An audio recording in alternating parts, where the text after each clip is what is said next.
Okay, so is it showing now? Yes, it is. Yeah, so it was the internet. My phone internet is better. Oh, I'm just gonna put phone on charging too, so it doesn't die on me in the middle. All right. All right, so I think we're ready. Oh, event notes. You got to type in exclamation mark and event notes. Oh, thank you, thank you. Thank you for helping people. All right, so I think I should be starting, right? Good, whenever you're ready. Yeah, I think I'm ready. So this event is about painting, pretty much. It's because it's kind of a lot of interconnected topics. It's kind of hard to put into 2 words. The introduction for it. But I'll start from edges in painting. So, because painting is not like lines, and not every edge has to be clear, actually. So the first thing not the first, but one of the very, very frequently taught things in painting is, I'm just gonna throw in the first image. Bye-bye, edge and text. You lived well for 5 minutes. Okay, so we have edges. And there are all sorts of edges in painting. So we have hard edges. And those are pretty much a lot of, I think a lot of beginner painters, before they learn about edges, they tend to make everything kind of hard. And the issue with that is the object in the painting can be very separated from the rest of the painting, from the environment, and it can look kind of copy-pasted on top. And so when you learn about the different edges, you can control the way the eye moves around the painting. So you can add accents, you can add some flow, and you can make it feel just more alive. So the kind of edges we have hard edge, which is like the basic thing. Then we have actually I just realized I don't have a cursor, so I'm not sure how to point at things. I initially wanted to stream iPad to my computer, but the streaming software didn't work well, so I guess I could. You can take a red pen and just like Yeah, I make guess I can make a layer and just add little marks on top of it, I guess, yeah. So yeah, let me do this. All right, yeah, so hard edges, everyone knows hard edges, that's like fine. And then we have sort of softer edges. So softer edges are still like very separated from each other. Like you can see this stroke, like it's pretty solid. But because they're pretty close in tone, they kind of blend together a little bit more than, say, hard edge, where there's big contrast. So when you zoom out, you can still see the sleeve. But because it's close in tone to the environment, how do I put it into words? You don't notice it as much as the object, which is the face, which has the hard edges around it. And also, we have the lost edges, which are even more blended than soft edges. Like pretty much you see it's a gradient going from the environment onto the sleeve. And so when you have different edges, your eye goes like, you notice the arm. Okay, oh no, it's too big. Okay. So you see the arm, I mean, first you see the face, and then you start traveling around the painting, and you start noticing other objects, and because they're all different, the eye just sort of keeps moving in a way. And also, it looks unified. It looks, somebody's typing. Well, yeah, pretty much. I think I explained that part. Yeah, let me know if like this. I think I just pretty easy to understand. Like the introductory part, because after this sort of introduction, we're going to move on to using tone and value and hue and all of that on edges. Like, it's going to get more complex from this point on, progressively. So like, this is the most basic part, and I hope it's like nobody has any questions about this, so I can move on. Because yeah, I don't really have that much to add about this.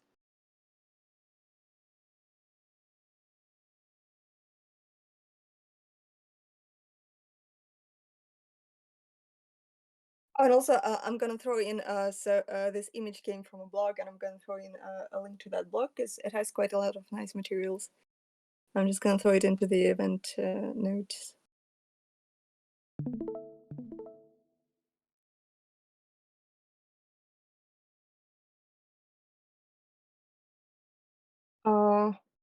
Oh, more edges just means like, because if you read the picture from left to right, it's soft edge, then it's soft but kind of harder edge, and then the hardest edge on the like this, like they go progressively harder, and this is the focal point, which is the most contrast. So more edge is referring to that. I mean, I'm not the author of this image, but this is how I read it.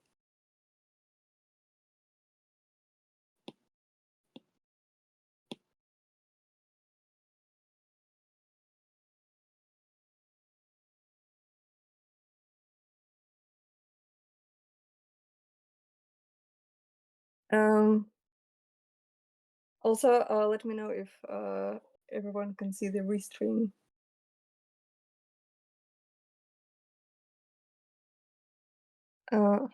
Also, yeah, just a second. I'm in the middle of throwing a link into the event notes. Yeah, just okay. So if anyone is having trouble viewing Blob's stream, like if you're stuck on the infinite loading loop or if it's full, you can come watch mine instead. I'm restreaming her stream so you can see from there, and just mute it so that you can't doubly hear whatever she's saying.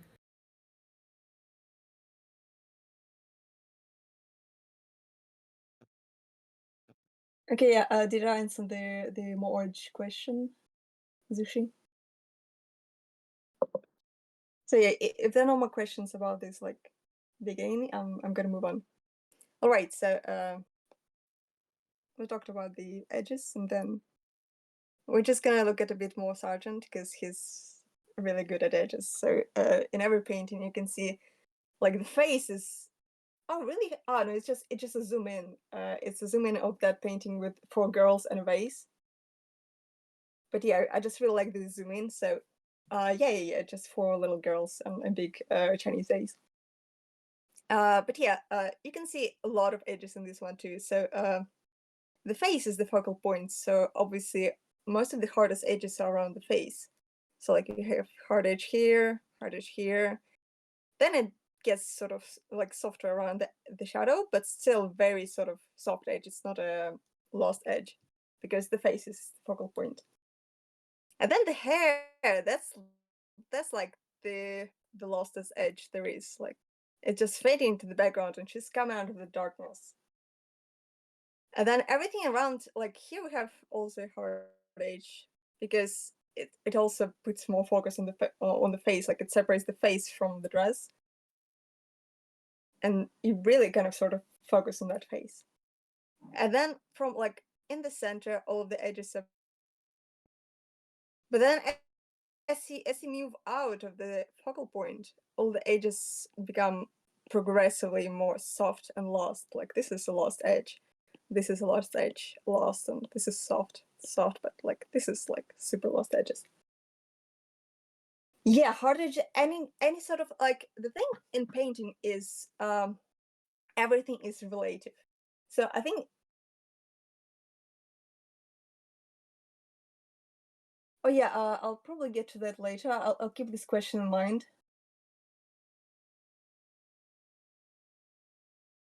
Yeah, Hanok, you've only lost one image, missed.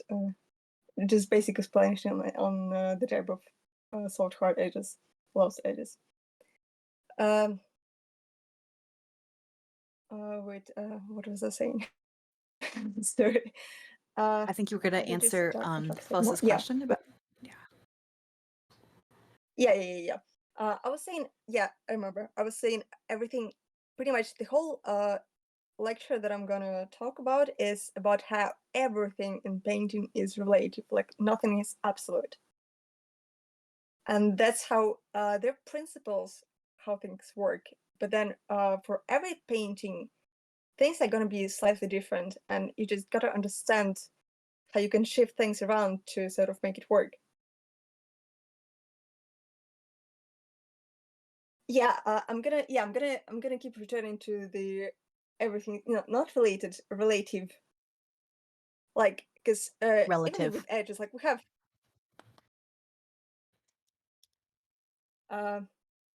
yeah, relative. Did it? Oh, yeah. Sorry, I probably said it wrong. Yeah. Yeah. So we have the hardest edges, and you can only see that it's hard because you have this soft edge to compare it to. So when you have different things, you can compare them to each other, and that's pretty much how it works. Like you keep comparing things, like you keep comparing this hard edge to this soft edge. And it's, yeah, I don't think there's that much to talk about, like just edges. I think it gets more interesting when you introduce more variables to it, like tone and color and color and hue and saturation, sorry. But yeah, this is pretty much it for this picture. Okay, then we have oops. I need to clear my pointer layer. Okay, so then we have Piotr Jablonski, which is the really cool artist, and there are a lot of lost edges in this one, and just look at how it just makes things look so hold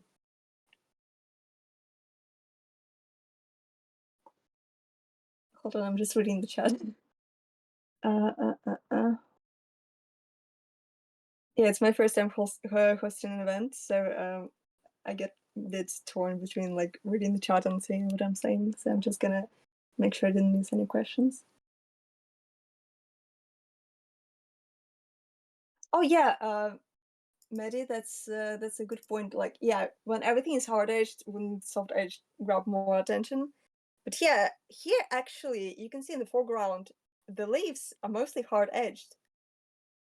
But you still focus on the figure because, well, firstly, the hard edged objects are sort of shifted to the surroundings of the painting.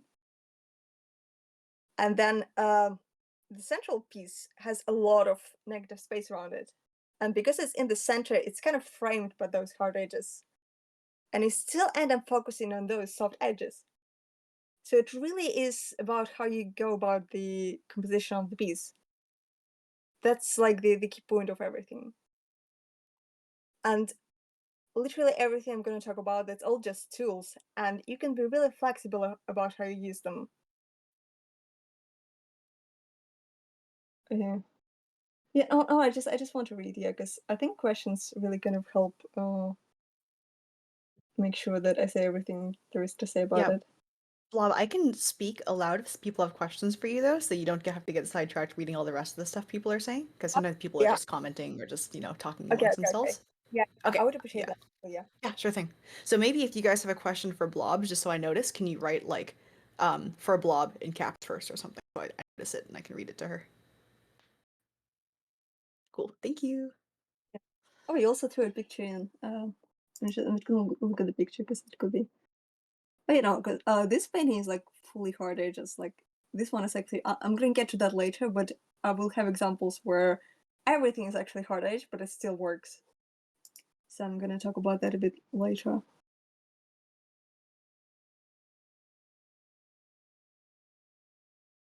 Okay, so yeah, I think I talked about, like, explained the point of this example, right? So no more questions about edges in this one, right?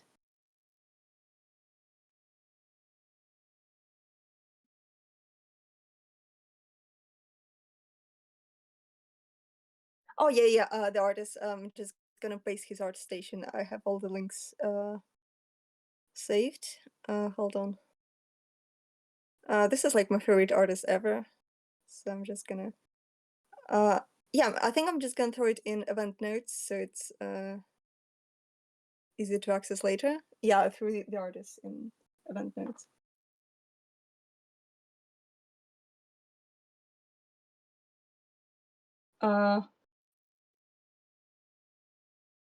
Yeah, I don't think there is a 80-20 for hard soft edge rule. It really is very much about what you want to, like in this piece, for example, I don't think you can separate the hard edges of the environment and the figure into 80 and 20. I think it's more like 50-50 actually.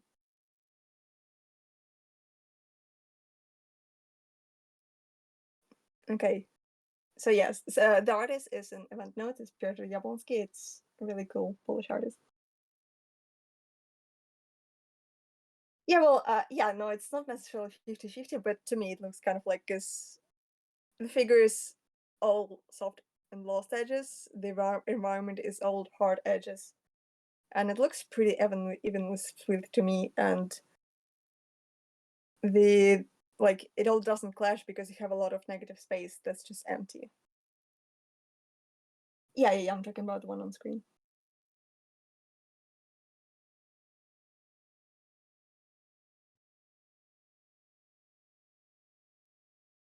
Okay, so next we have one more of my favorite artists. This one is I'm not gonna pronounce any of the Chinese artists because I don't wanna butcher the names. I'm just gonna throw in the art station again. And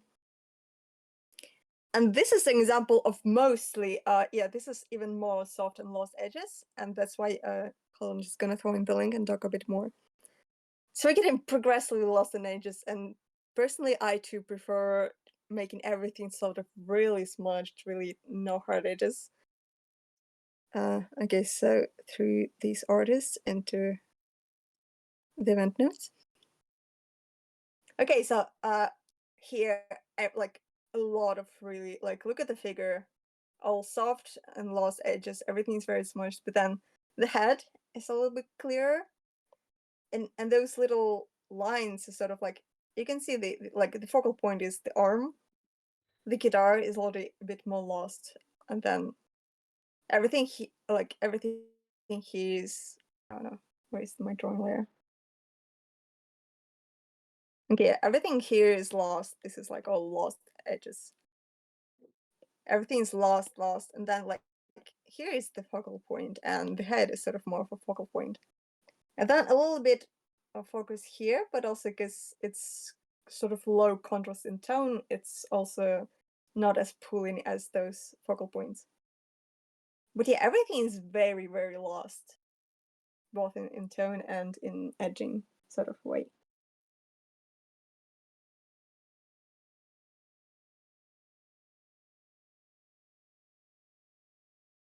Yeah, this is, yeah, I sort of cropped everything to the same size because I'm just focusing on the areas that I find more fitting for the points of the lecture kind of way. But yeah, there's a lot more to the painting. And also, if you look at the robot, that's also a lot of really, really cool lost edges. So yeah, pretty much the point of these several images is that you can really, really push things around with the kind of edges you do. Like you can go really soft, you can go really hard, and they all can potentially work. And I'm just going to talk a bit more about how you can actually make it work and different sort of methods later. But for now, we sort of explored the kinds of edges. Okay, so next, ready for the next image, right? I hope. Because next image is gonna be hard edges. Oh yeah, Daniel Lila is nice. I like a lot of Chinese artists. Like, I have a very extensive list. But yeah, so this is like, oh no, yeah, but they also have a lot of soft edges, like in different paintings. Yeah, I have some of my favorite examples, but like not here with me right now. Okay, so let's go. Here we have insist. And this is also, yeah, this is also kind of how this event started. Because I was doing an analysis on this piece and how it works. So here, if you look closely, everything is a hard edge. Pretty much like some areas in the backgrounds are blurred, but it's still like, it's pretty much a hard edge. It's not like those very sort of soft transitions. It's like there's very, where's my cursor? There's like very, very like high contrast everywhere. And even if you zoom in, like say, this looks like it's kind of a soft edge, but no. If you look at it, like it's very clear definition between objects. Like very different colors here and here. And like this sort of blends a little, but still, it's very hard. Literally every single edge. Yeah, no, this is like literally, this is pretty much the only lost edge in the entire painting. Come on, like, it's so small it doesn't even really count, because, okay, like, the lostest edge is probably around the head here, like, this counts as a lost edge. But everything else is kind of really, really hard, like, edges between, like, this is pretty hard, this is pretty hard, I'd say. Like, especially point here, like, this looks like a pretty hard edge. So, despite everything being so hard, like, look at these contrasts, like, it's everywhere. Everything is very separate from each other, every element. So, why does it all work? And here's the answer. So, I'm just gonna put on grayscale. And then suddenly all of the lost edges appear. So you can see a very lost edge here. And like in a bunch of other places. Like this arm is pretty lost. And it's literally just value. But if you turn off, because the saturation is so vastly different, you can still read the arm really clearly. But the fact that it's a lost edge in tone makes it much more unified. So literally, it's all just a work of tone.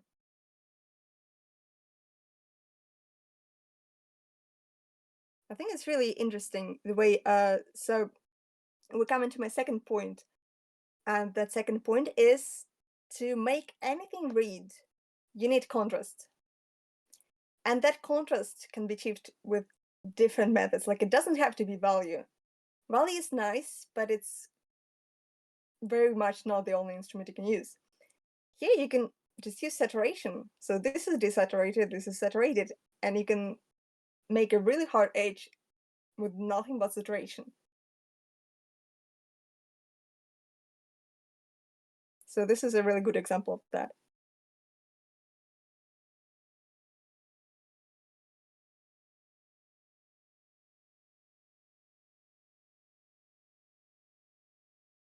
The purpose of lost edge is shifting focus. So in this piece, I think the biggest focus is the, and probably these like ornaments around the neck.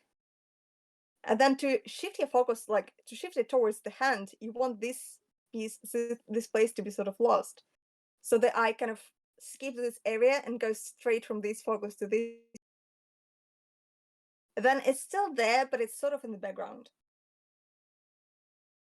And by having those accent points, you make it so that the entire painting is kind of much more unified. Because if you have too many accents, you're going to have no accents pretty much.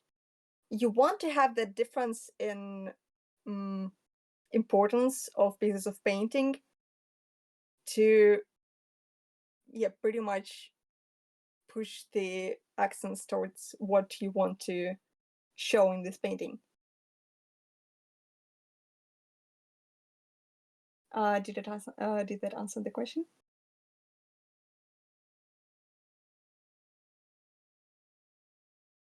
Oh yeah, the lost edge, like the point here is it's a lost edge and tone, so it still does the purpose of making the eye travel towards a more contrast part of the painting, but it still reads because you neutralize that lost edge through saturation. If that explains it.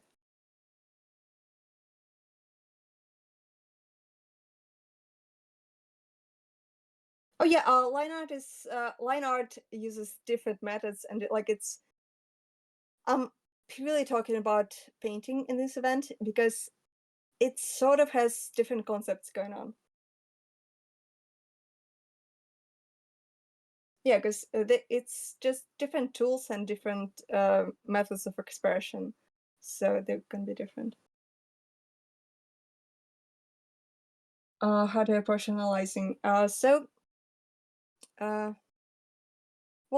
for analyzing, I'd say I start by asking questions.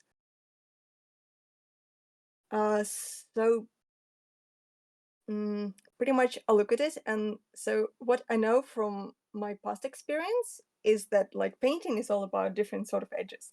So then I look at this, and I start to look at edges, and then when I start noticing the edges, I notice that they're hard, and I ask the next question, which is why does it still look so unified? And then then I start looking for the answer to that question. So it's kind of like that. It's just progressively asking questions and looking for answers to them. And then you kind of build that analysis. And just the more things you analyze, the more kind of easy it is to spot things that kind of guide your attention in a way. Okay, just gonna sip a bit of water because my voice is kind of not used to this much talking.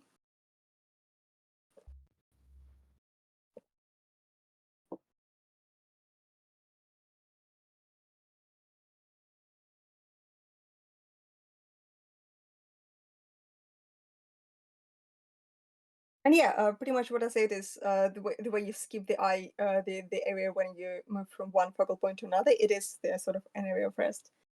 You need those areas of rest to focus on the things that need to focus. Yeah, thanks for the good answers in the chat. Do you have any more questions about what we have so far?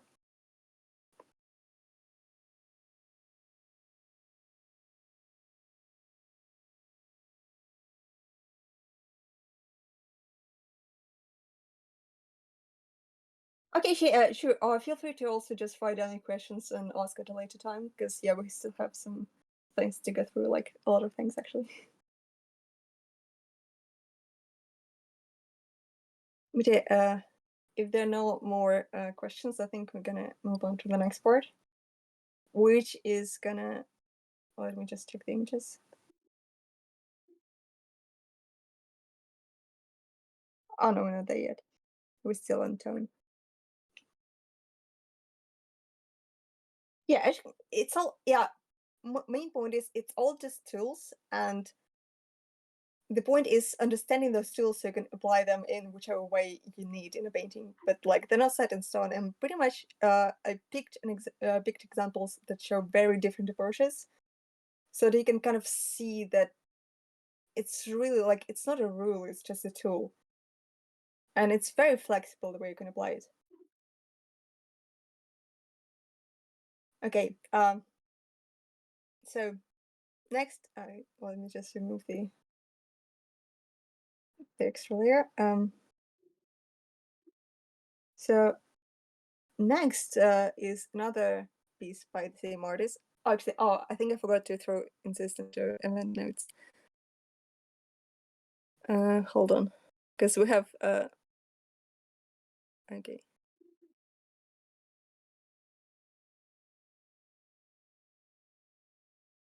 Here we go in event notes. Okay, so this is another example about tone, like everything before was pretty, like quite a lot of tonal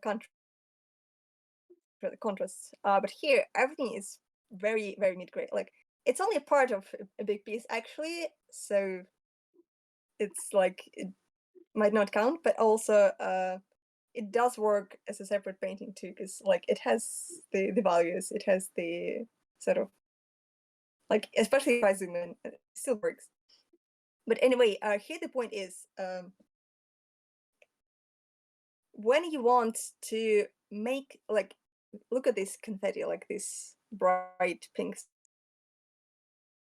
So if you want things like that to pop, you really want to sort of remove saturation from the other parts of the piece. And so with this, I want to illustrate that contrast can be not in value, but in saturation. So we've already seen this on the arm in the previous piece. Yeah, this is not the full painting.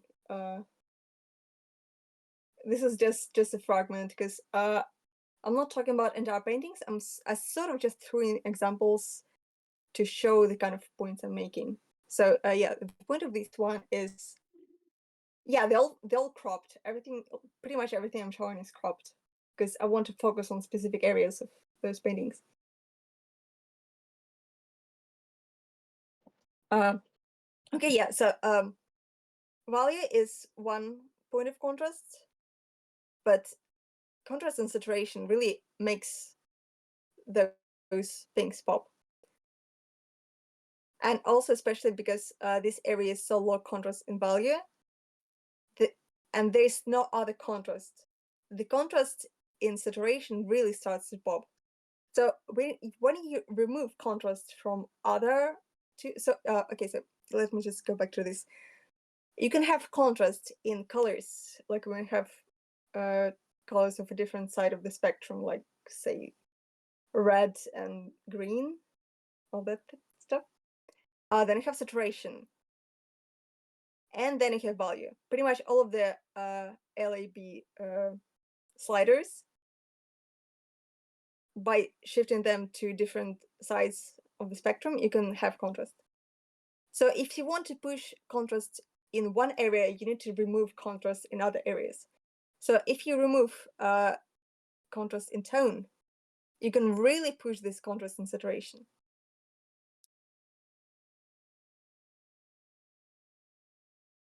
So I hope this kind of explained what I'm trying to talk about here. Let me know if not.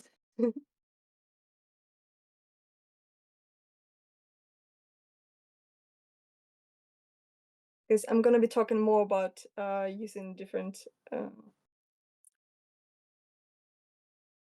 different types of contrast.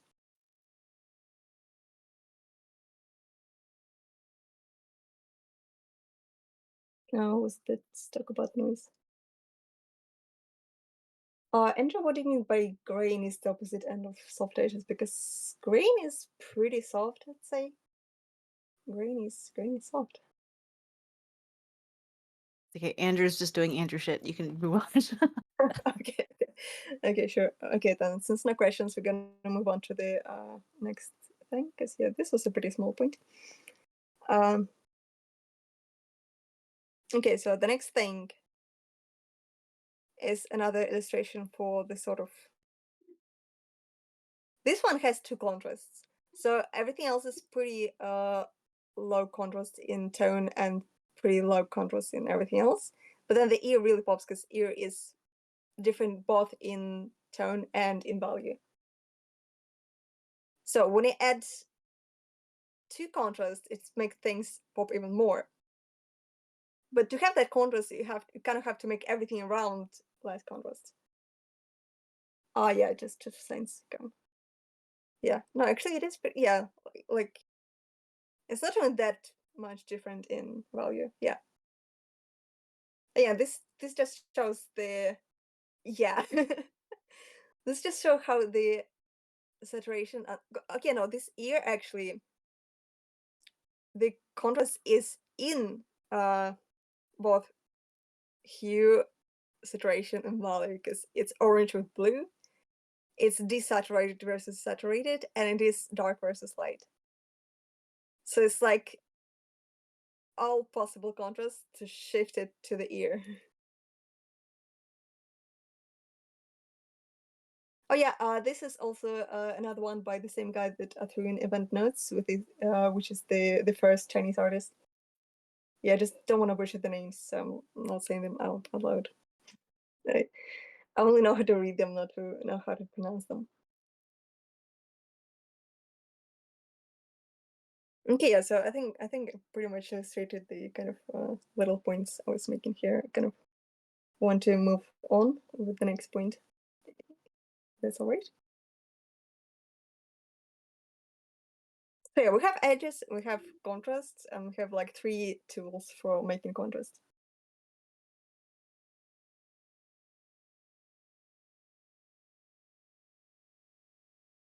Or I type in exclamation mark event notes, or somebody can type an example.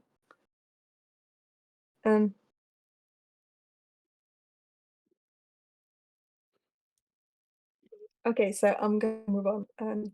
Next. Oh wait, where is this? Oh, okay, no, we're still not there. Okay, no, I thought I was already over with the contrasts, but no. Next image is, once again, it's Sargent.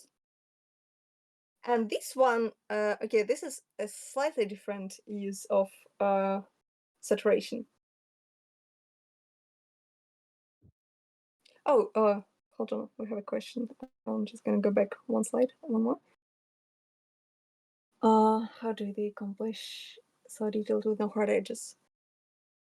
Well, yeah, that's pretty much it. There are no hard edges, but there's a vast difference in color and saturation.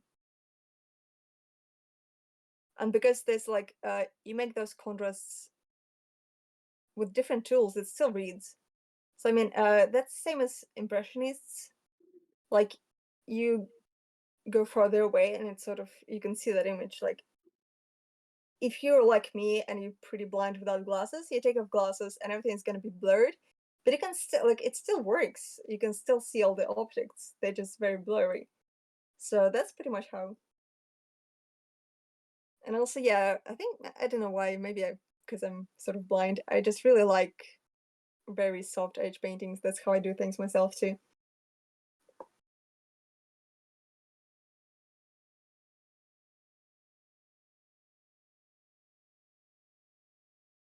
But yeah, that's pretty much it. Just if you don't use edges to make contrast, you make the same stuff with color and saturation. That's it. That's the trick. Okay, and where was I? Okay, yeah, here we go. Next image. Okay, so this one uses the contrast between saturation for a slightly different purpose.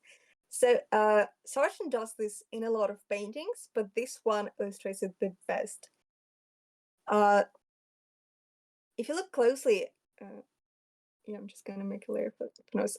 Look at this edge. Like, pretty much you can see a gray line go all around the face. Like, okay, it stops here, but this is all pretty much a gray line, and here, like from,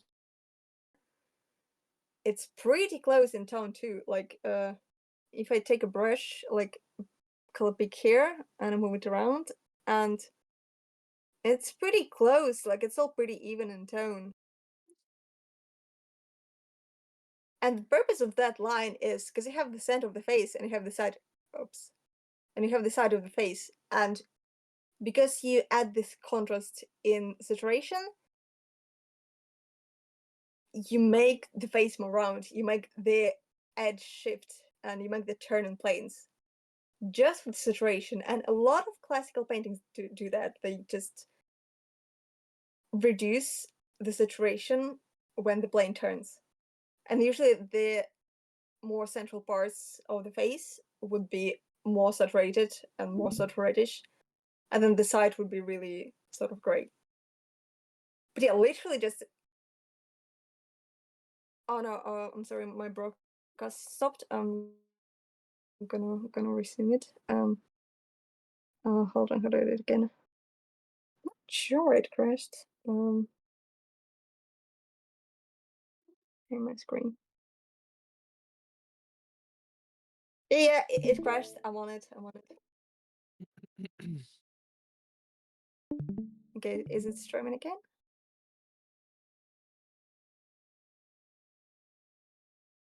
Okay, good. We're back. I guess it's because yeah, I'm gonna pull low on memory on my iPad, so maybe that's why. I really should clean it.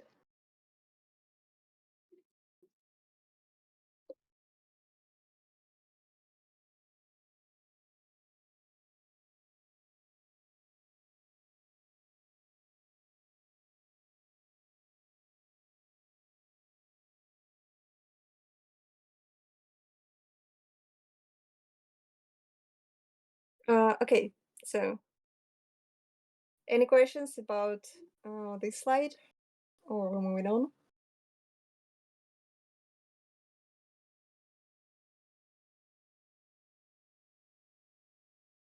Yeah, the point of this one was the use of saturation to turn the planes.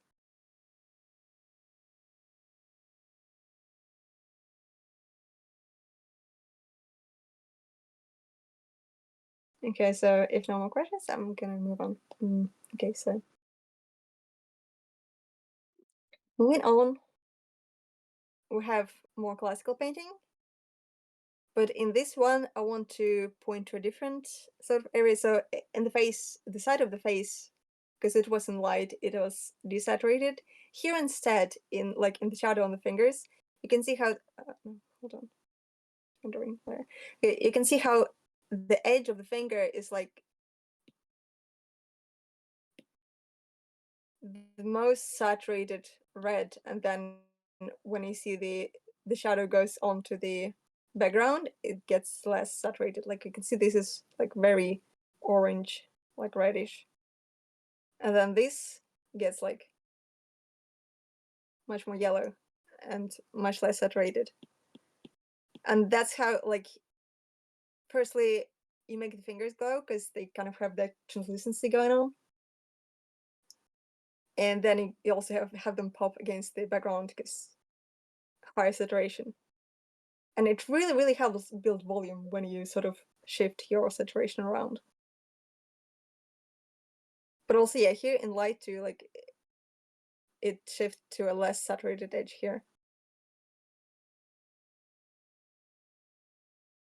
So yeah, saturation really helps with turning the planes of any kind of shape. Yeah, I'm gonna look at the cool sliders a little later because that sounds like something I'm interested in. Yeah, I usually just eyeball everything because I'm not very precise with whatever I do. I just because yeah, once again, why I'm not so precise is because everything is relative. So something is only more contrast because something next to it is less contrast.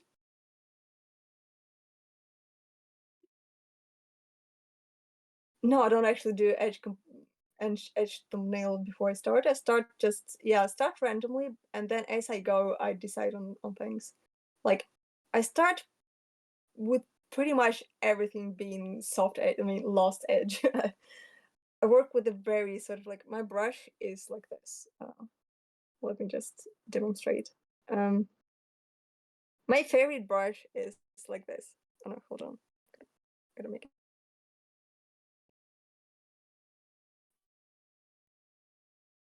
And then as I sort of render things, I add the hard edges. But in the beginning, everything is very soft. But yeah, I just like soft and lost edges personally. We're all different, so approaches like Exist, who does hard edge everything, that's also just as well it is soft edges like me. And I think actually most people prefer harder edges than softer edges. I don't think many people paint as blurry as I do. yeah, being softer is a conscious decision, pretty much. Okay, so yeah, not much to talk about here. Once more, a bit more classical painting. I noticed how pretty much the entire edge, like everything around the edge of the leg is less saturated, but then very saturated along the edge, and that's how it kind of pops from the background. Once again, I see this sort of little orange here. And then it shifts to like desaturated and even more desaturated. And that's how the volume is built. A lot of work with saturation. And hue, because like this is more red, and this side is more red, and middle is more yellow.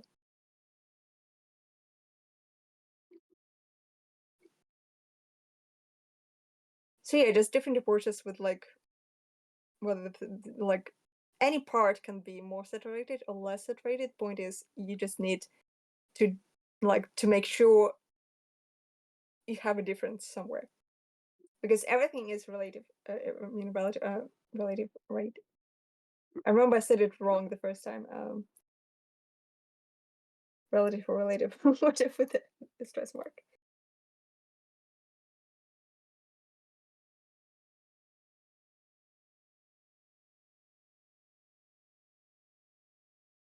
Yeah, like edges are probably my favorite thing to look at and analyze, because you can really do a lot with edges. So we're moving on from classical stuff in the next one, I think. Yeah, we're moving back to the Chinese artist Ascent. And here we have a lot of saturation, and it might sort of seem random at first, but if you look closer, all of the most saturated strokes are at the edge of the form. So you look, let me just make a new cursor layer.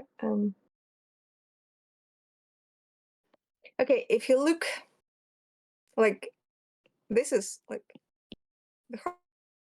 the more saturated parts are like nose turns, and like here, pretty much if you trace all of the most saturated edges, he does pretty much the opposite of Sargent. So Sargent has less saturated sides, and here he has like, it does turn less saturated at the edge initially, but then at the end he adds a more saturated little accent like this green here to really push the turn.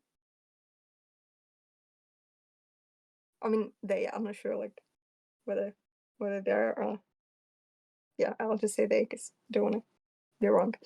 Anyway, yeah. So here to see saturated edges and then desaturated in the middle. And it all helps turn the planes, like here. It's like cheek is turning, eyes turning. And on the side of the nose, you can see that like red, blue, and then a bit more yellow, and then a bit more blue. So it's using both color and saturation to turn the planes. It's all working towards the same goal, which is building volume.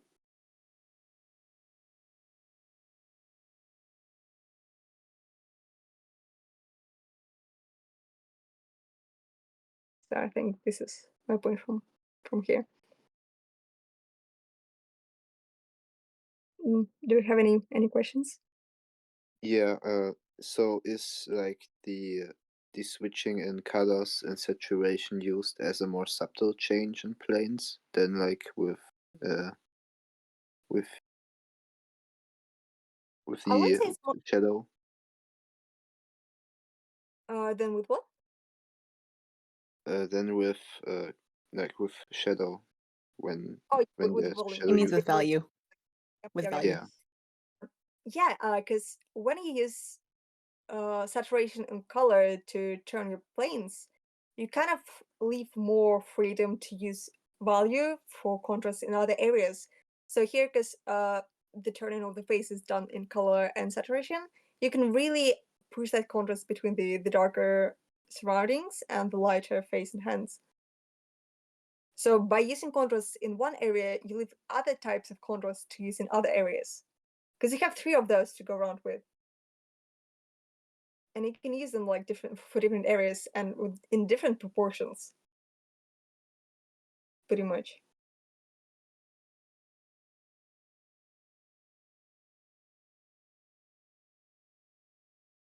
Oh no, actually, this artist actually has very vibrant, like the underpaintings. Like, if you look, I'm gonna I didn't put the underpainting into the file, so I'm just gonna throw in a link to a painting. Hold on,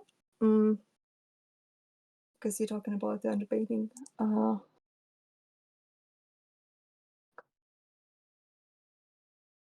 Hold on. Yeah, the underpainting is very saturated. Hold on, where is it? Oh, here it is. Throwing in the link. Here you go. This one has an underpainting, and you can see how vibrant it is, and also how it uses different areas for different sort of like lighting reflections.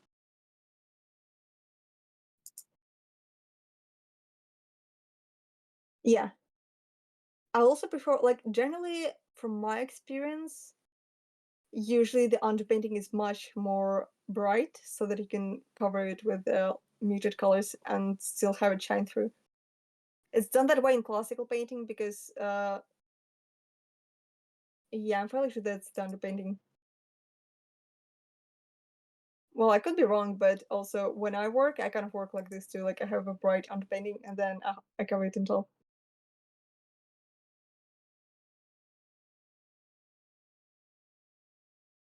Because that's how we do it with the traditional paints, and that's why I kind of just mirror the process to digital, because it does let you achieve some different sort of effects. Especially if you paint soft like me, you still have a lot of underlayers shining through. I do also add some color accents on top layers, but I do like the classical approach because I really like classical painting, as you've probably noticed.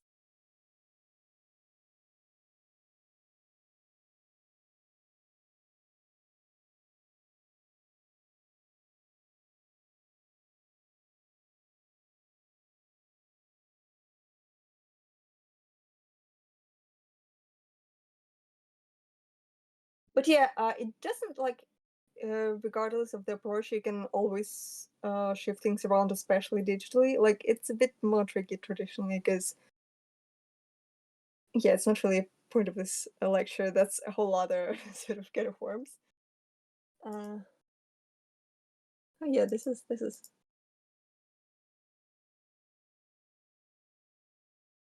yeah, this is a lot of like nice sort of dynamic contrast going on there in those paintings.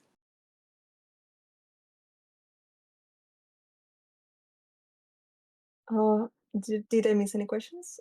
I just noticed the underpainting talk, and I think you're good. okay, good. And okay, so moving on.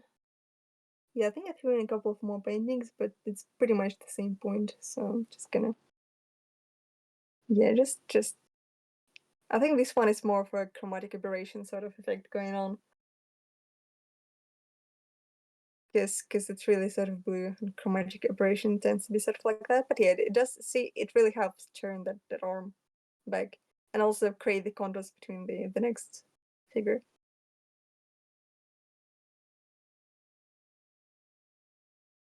So yeah, I think these artists specifically, like, it's not just random colors, they're all sort of placed with a purpose sort of thing. Like if you look at it long enough, you can really see that it sort of makes sense. Especially the saturated accents would come from the light or from the like light effects and things like that.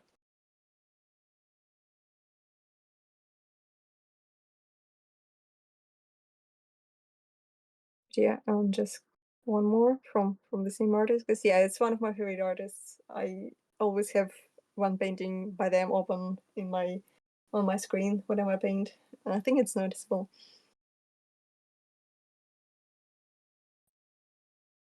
So yeah, soft edges control over color and saturation, and you get a lot of really vibrant stuff going on. And this is the conclusion of the first part before we kind of multiply the stakes. It's from the next point, it's gonna get like there's gonna be twice more things to think about. Oh, you missed the entire first half, but somebody's recording, so it's fine, you can watch it later.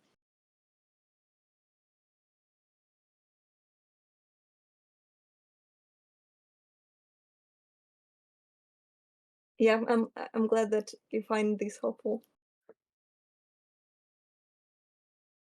Yeah, I really try to structure the kind of points I'm making. I hope it's structured enough to comprehend better. Okay, so ready for the big reveal of the next part?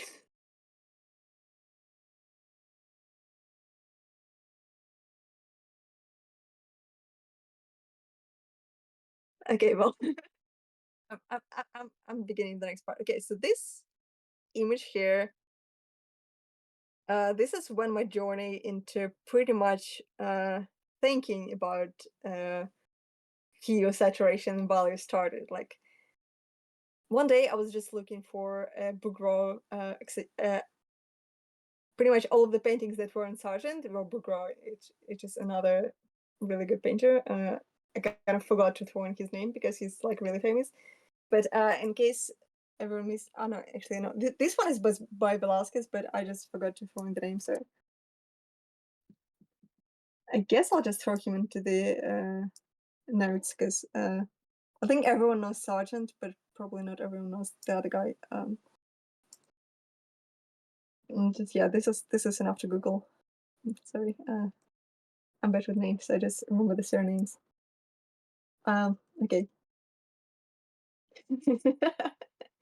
Yeah. Okay. So I was looking for some details by Bouguereau, and then this image came up on Pinterest, and that's when it all started, pretty much for me. So if you look at it, oh, also, let me just throw in, like you can already see it on the image, but I'm just gonna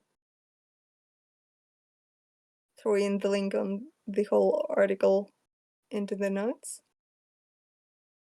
Like, not gonna lie, I haven't really explored much of the blog, but it seems like a pretty nice blog too, so might be worth looking into.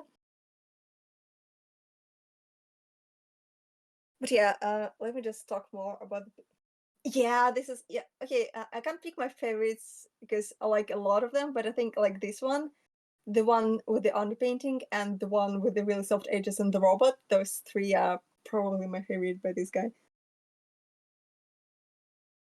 Yeah, they're like, I love them so much. Oh, so good. Anyway, this revelation here, like this thing, you can look at it. So you have you have the center of the let me just make one more.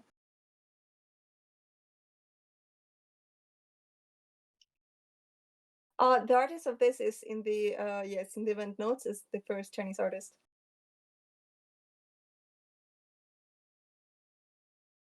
Okay.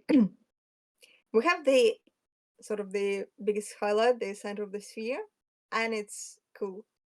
Like, it's high in value, it's low in saturation, and it's on the cooler side. Okay, so one point I want to make here is there's this very sort of widespread thing of warm, cool lights, warm shadows. The point of my lecture is kind of the opposite. There's no cool lights and warm shadows. There's just cooler and warmer. And as I mentioned before, everything is relative or relative. Whichever stress mark I put in this word. I keep forgetting. Anyway, so we have really, really cool top highlight.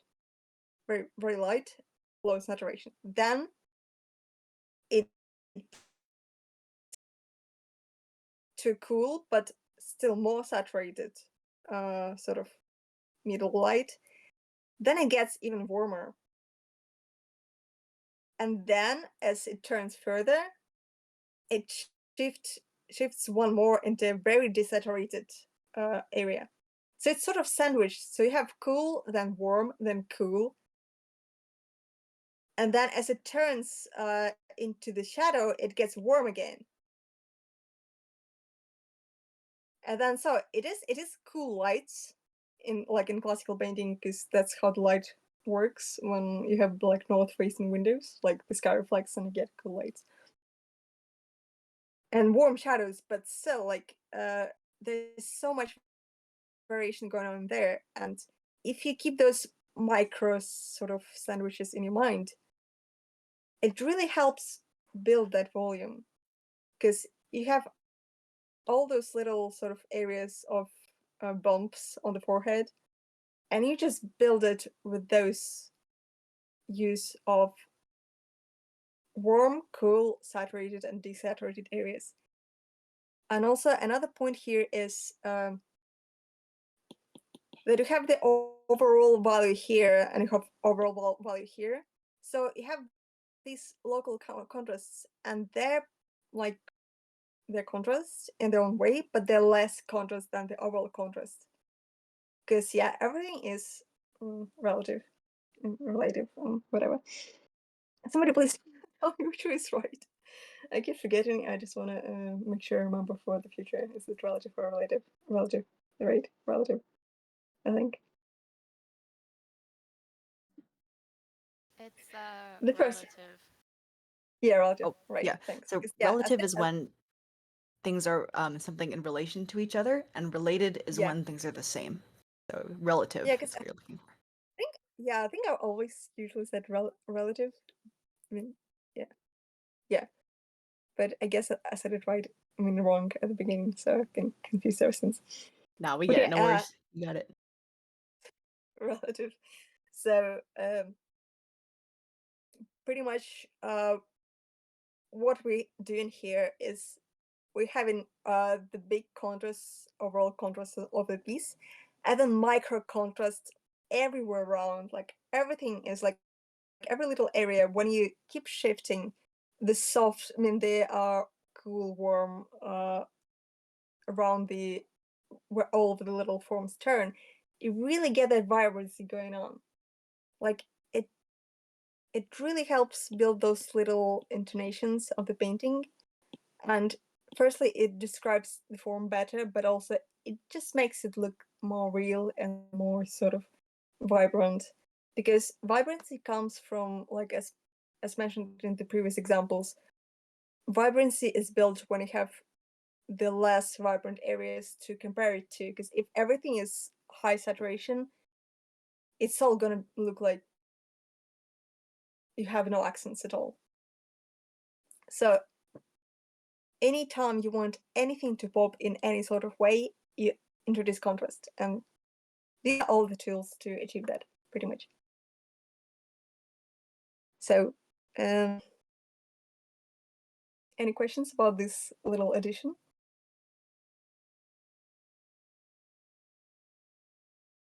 I guess not. I think we're good. Okay.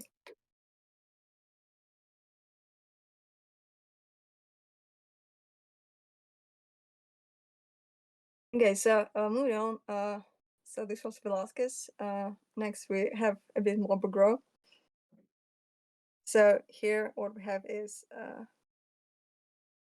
we have those spirals again. So we have this, like, looking from here, like this is the high, like the cool highlight. Then we have warm, then we have cool, and it goes all along the edge of the form. And then all along the where light becomes shadow, you have this sort of grayish green line. And then it's warm again, and then like these reflected lights are sort of like less saturated than these shadows. And it all just shifts. Every next stroke that is placed is like, as it moves away from the highlight, it becomes warm then cool then warm then cool. So yeah, this is warm, cool, like slightly warmer, and then cool again, and like this is like, if you look here, like this is more yellow, but less saturated, and this is like, see, the saturation just sort of highlights, I mean, the shifts, and this is the least saturated area.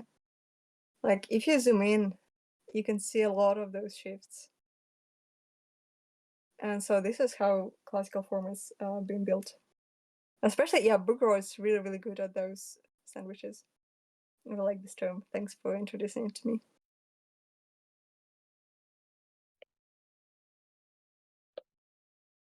Okay, so moving forward.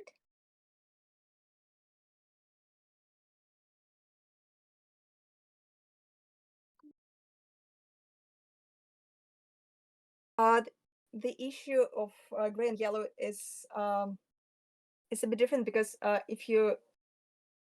because you have both the, like, this is more red and this is more yellow, and because you have both the shift in hue and shift in value, like it's different kind of, it's two different contrasts. So I think about it like gray and yellow is like, you're gonna miss out on the other contrast.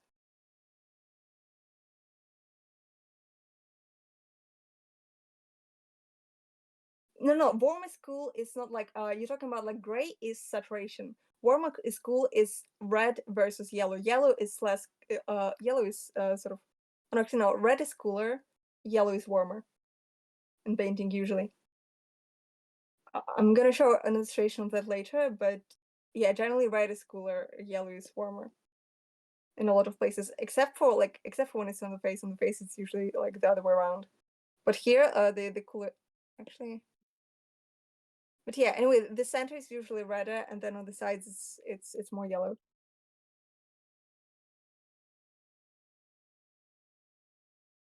Consciously, no, consciously, I think consciously applying is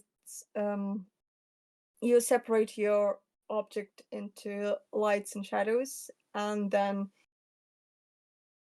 start from those kind of the base, the biggest contrasts, and then just as you start rendering, you start introducing those little edges, like the shifts in, like, pretty much rendering is all about placing those little contrasts around your painting to build that form.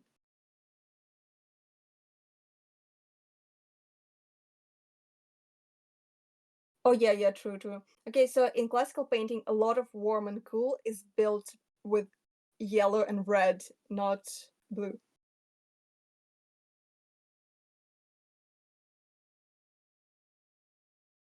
Because especially in skin tones, you do add a little bit of blue, but you do to remove the saturation. But still, a lot of form turning is done with like red and yellow. Because actually, let me just show you right now. Like if you paint a classical, let me just fill this layer. Okay, so we have this sort of like yellowish. I'm just gonna paint some clouds. I'm just gonna paint some clouds. So no, let me choose another brush. Make it bigger.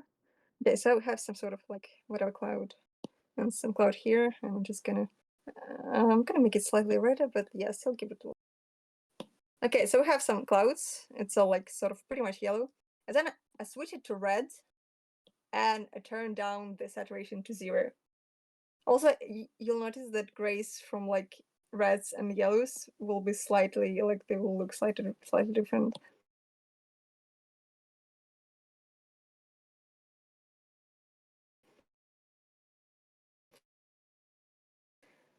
So you add the red. It's literally just saturation and hue.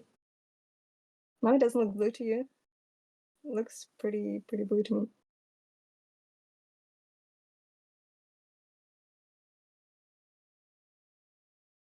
Yeah, it looks blue because it's gray, but it's actually like it's on the red scale.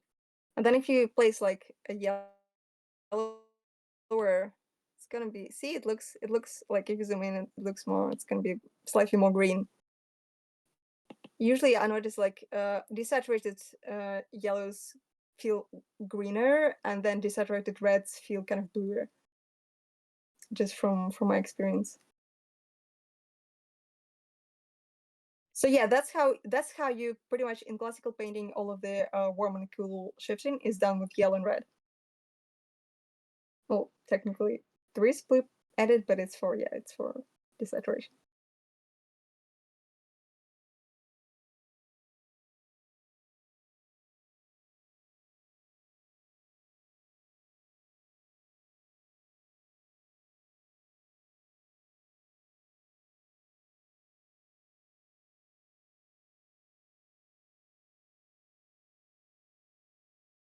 Oh, I think you guys should. I'm kind of interested in. I guess you mentioned some interesting things, and maybe you might throw them into event notes so I can look at them later too, because the chat sort of disappears when the event ends.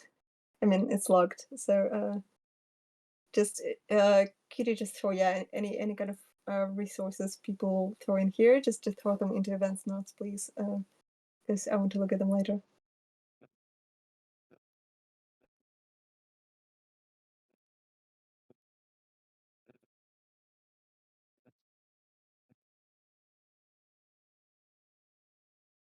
But yeah, where was I? Oh yeah, I was gonna move on to the next example, which was also Bouguereau. I have a couple more Bouguereau pieces.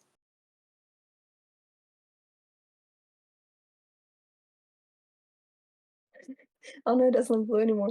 I mean, yeah, well, when I add me, like, usually when I paint sort of classical looking sky, I would throw in a bit of blue, but still the majority would be kind of like reddish gray, because a lot of the skies in classical painting are kind of like low saturation, because they were just like, firstly yellows with time, and secondly they were just like bright pigments weren't as readily available as they are now.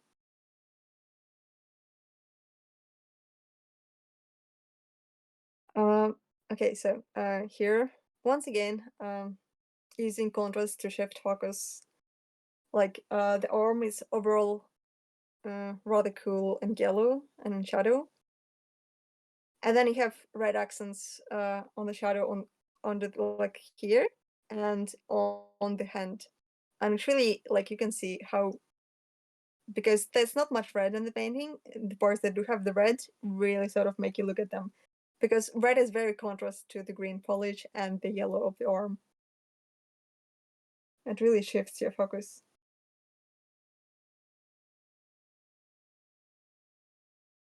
So yeah, I think this is, yeah, pretty much just a little introduction. Okay, one more. This one is more about sandwiching, like the previous one was more about sort of shifting focus. Okay, so once more.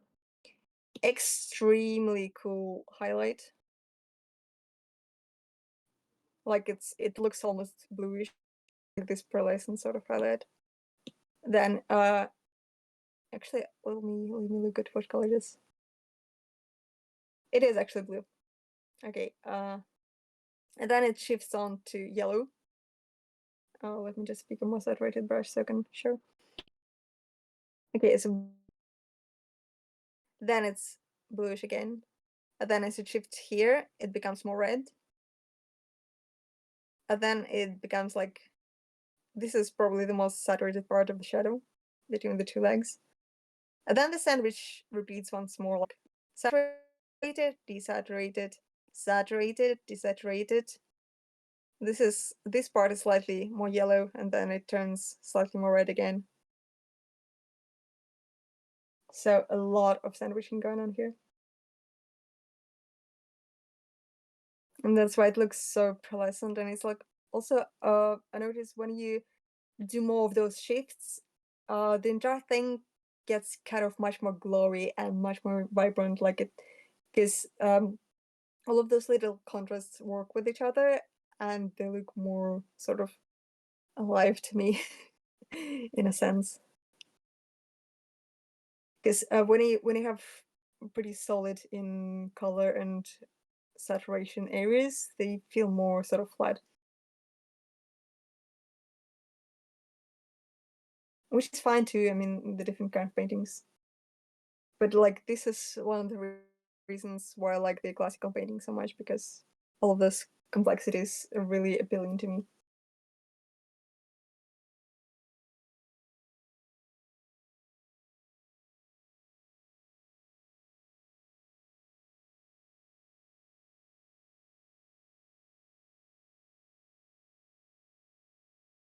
Oh yeah, I really like iPad because it does have a lot of color variation.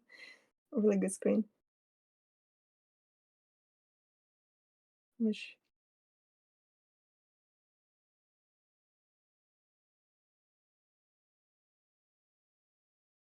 they are absolutely visible in the full image, because even if you don't pay attention, the eye still, like, you can still see the differences.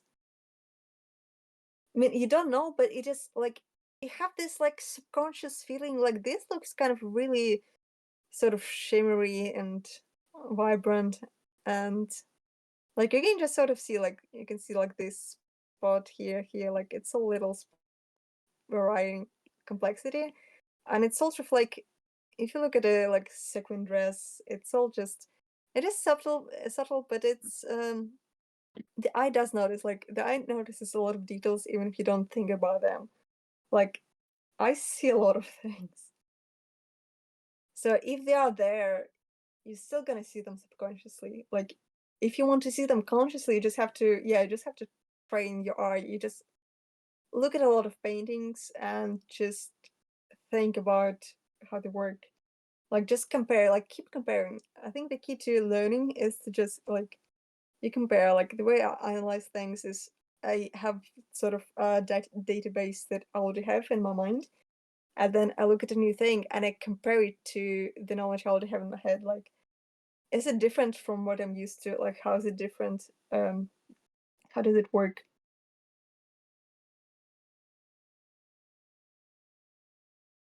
Oh, I don't think there are color-treated brushes on Procreate, so I don't actually use them. So, I prefer conscious decisions personally. But also, I spend, like, a lot of time on my paintings, so it's not very efficient. Oh, there are? I don't. Yeah, I haven't tried any that do that. Most of my brushes are, one color. Oh yeah, no. I don't use default brushes. All of my, like, half of, like, 99% of my brushes are Max Fox. They're the best. Oh wait, what can you show me? Oh yeah. I brain farted. I thought it's Jersey asking, but it's you, Tessiget. Yeah. Yeah, I would be curious to see. But I will still probably stick to my just consciously shifting the colors and saturation.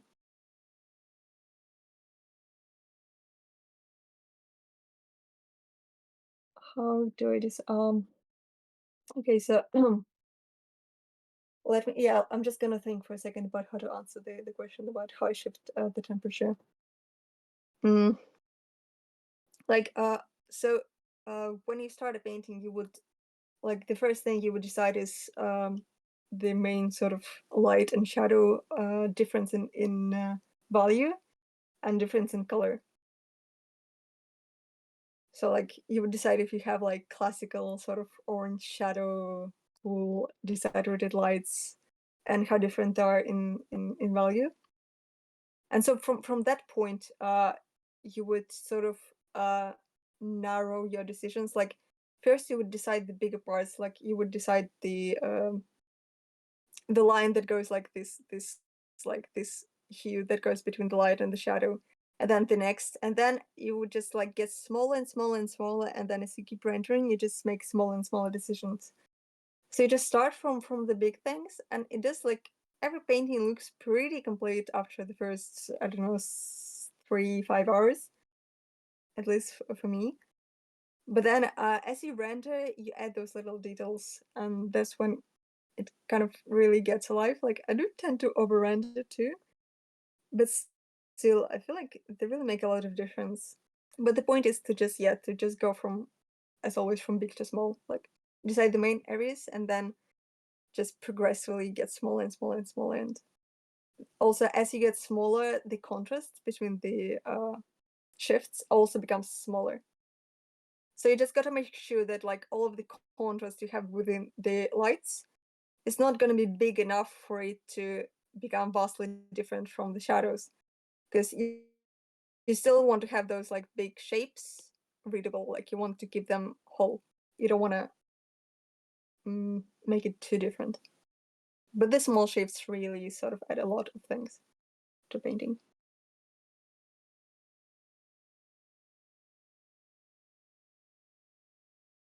So yeah, just keep in mind that everything is like my key phrase today is everything is relative. So just ask yourself, like, is this too much? Like, is it gonna become too close to the shadows? And also pull back and squint a lot. That helps.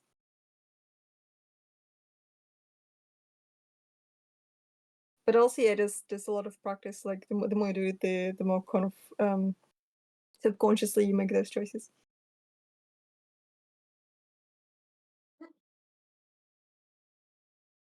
But also, my sketches look pretty shit, honestly. They start to look good like many hours in.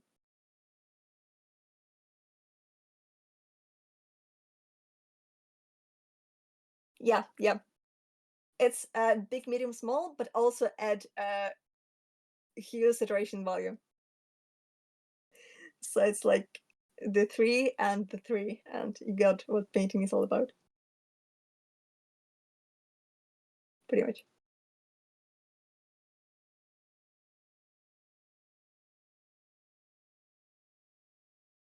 Okay, so are we ready to move on?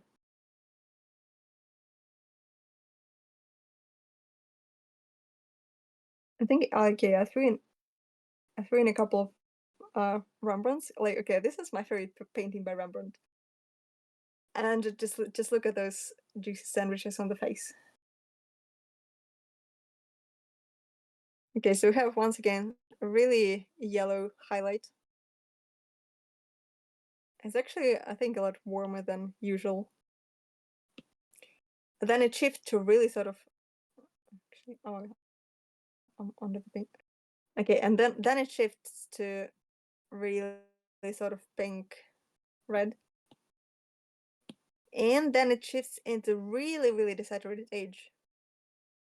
And also like this part of the face is more saturated, and then as it goes down, like this side is pretty desaturated, and then like this is pretty like yellow, and then it, like the cheek is more red just because it's the cheek. And then yeah, okay, this is like then very saturated shadow. Like this area is also less saturated because it's still like this line here.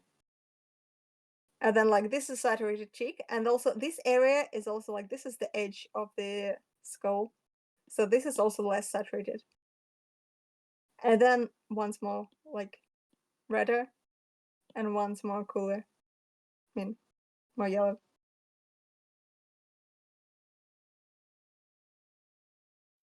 So yeah, a lot, like really good control over the colors.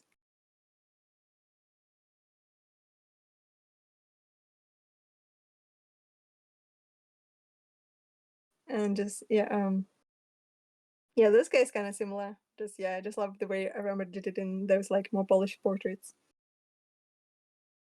Yeah, just absorb those.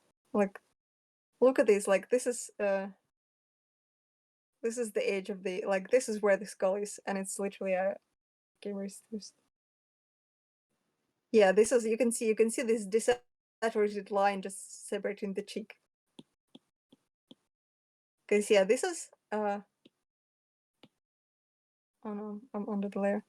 Yeah, see, this is saturated and desaturated shift of the skull, and then saturated again. You can see it turn. You can really see it turn.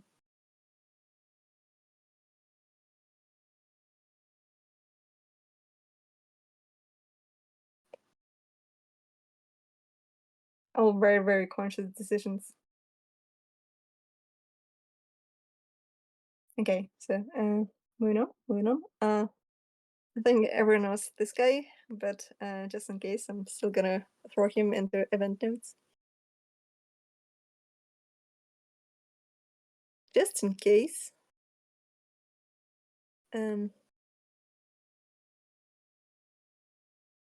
Yeah, it's that guy. And we're gonna talk about how he does sandwiching. So look at this sleeve. So once again, we have like pretty desaturated white. Then I'm also gonna just color pick. Like this is pretty desaturated blue-white. Then here, also pretty desaturated, but see, like the hue shifted. Like it's already getting cooler. Because yeah, this is more blue. Oh no, wait, it's not. Okay, this was more blue. Yeah, this is more blue. Then it shifts to the left. And then it becomes red. So like this is cool, this is warm. Then it gets cool again. See, this is purple. Then it gets like warm yellow again. Like, because literally see, this is like cool, warm, also warm, but a different kind of warm. So this is a sandwich between yellow, red, and yellow. And then this is blue again. So literally like every single brush stroke difference in hue and saturation. And it all has a system, pretty much.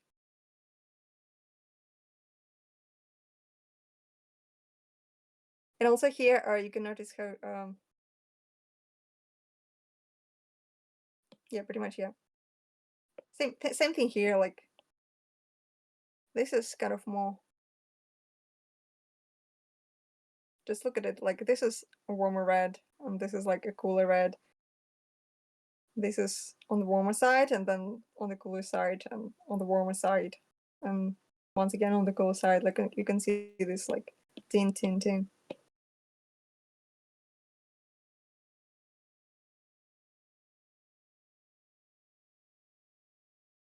Yeah, well, he paints with the smallest brush, but you can see that's because he makes us like, I'm fairly sure all of those decisions are pretty conscious, because he knows what he needs to do, and that's why he uses a small brush to be precise with his decisions. I think that's how it works. Just a lot of practice and pretty much knowing what you're doing. That's how it works.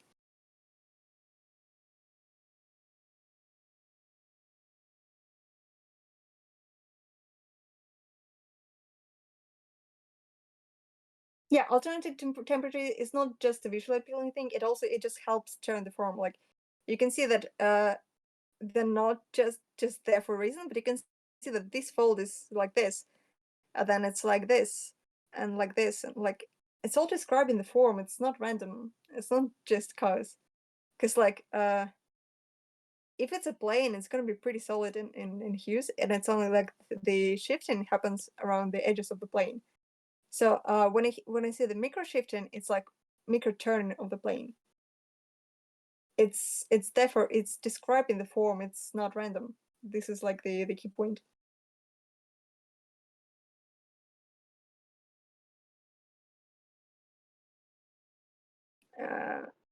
So yeah, I just put in this painting because this sleeve was a really good example of sandwiching, but I'm also gonna throw in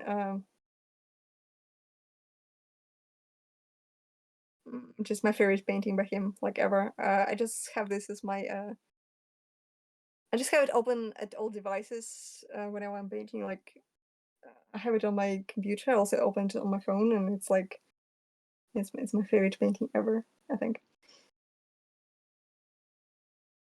But yeah, also an example of, actually no, it's not. It's cool shadows, but it's, I really love how it's shifted from the usual, like the shadow is still kind of warm, but it's like green and the light is blue. I really love this.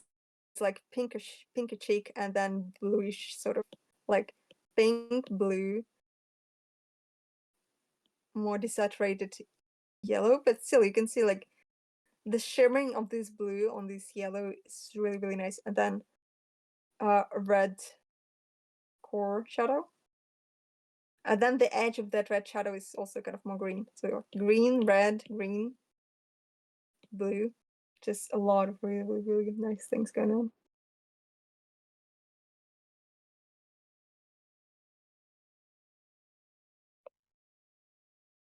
We're gonna make her made her face funny.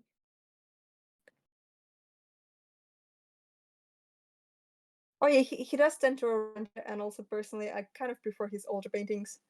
Like, yeah, I'm not a fan of this actual card capture Sakura painting. I do think it's like it doesn't work too much for me, but this painting is just like this is my favorite painting ever, and I really love his paintings with armor. But yeah, I usually keep going back to his older things. I just really love them a lot. But it's just a preference thing. He's still like this skill is not gonna go anywhere. You can tell he's really good. Yeah. Okay, so any more questions? We have like a couple more images to go through. But we're getting close to the end because like these are my core points.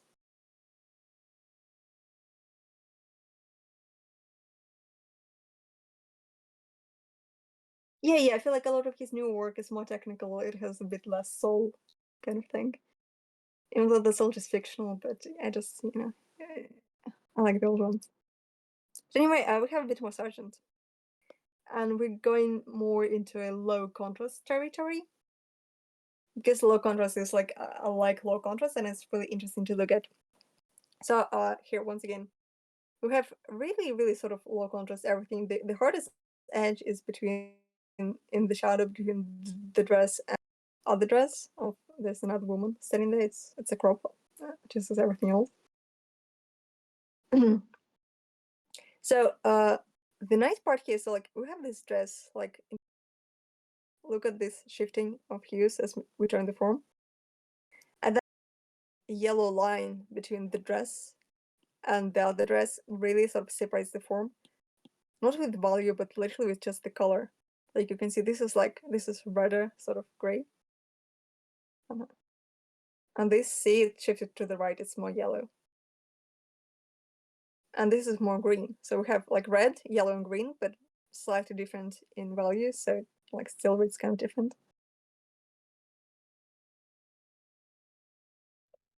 But yeah, Sargent's so good at this.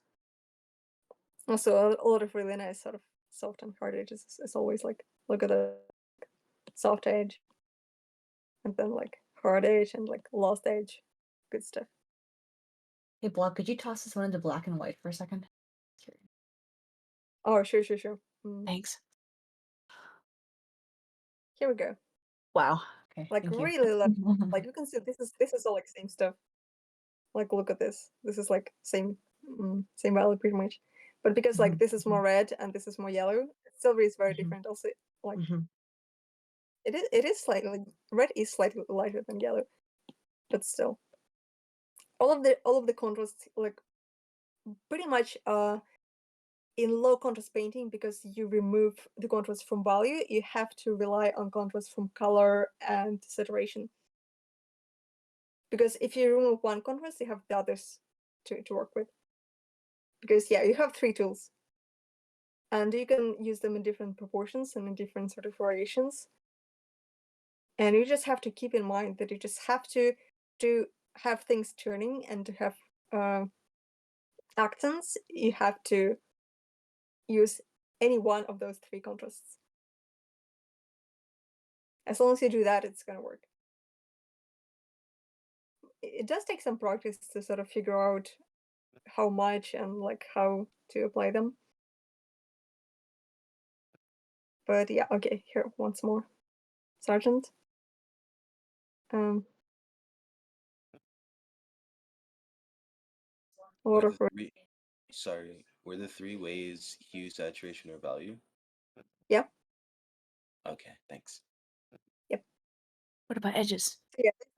Yeah, this is the 3 tools, and yeah, pretty much edge is any sort of place where you make contrast with any one of those tools. Like you've noticed in the, like, I'm just gonna slide back to this one.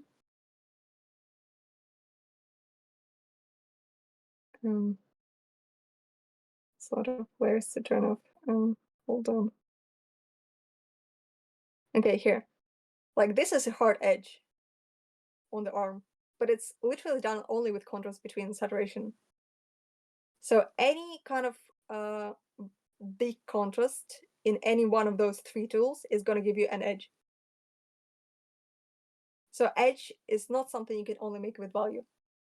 Is a kind of point I want to make. You can make an edge literally with anything as long as you introduce contrast. So like as long as you slide from right to left, you can make an edge. Or from top to, or from this side to this side. Like this and this is going to give you contrast. And this is going to give you edge.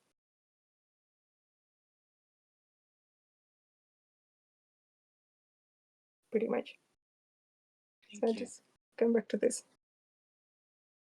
So yeah, once again, just gonna show the sandwiching. So yeah, just yeah, cool, warm, cool, warm, cool. I mean, I think got the gist. Just gotta soak in a bit more examples. So is it a normal thing to like switch between cool and warm tones all the time when you shade, or is that just for this artist? I No, wonder. like I think I've shown a lot of artists like, and they like any kind of more traditional sort of painting does it. Because yeah, like you've seen Ranja, like this is a modern painting, and he like, yeah, same the same principle. Like if you want to go for a more realistic kind of painting, it's gonna be applied. But also, I have another example. The next one. This is less realistic, but it also applies the same principles. So you can see this figure, which is very low contrast. It's barely there, but you can still see it, like this shoulder here. Like you can see the contrast, like edge between this bluer sort of shade of the tree and the more yellow part of the clothes, and then like same sandwich between this sort of greener and pinker and greener, and it helps to describe the form. And it can be like, you can also do the same with any kind of anime art, any sort of like more stylized work. You can apply it anywhere, pretty much. It's just a tool. So I think, yeah, I hope this helps explain it. Let me know if not.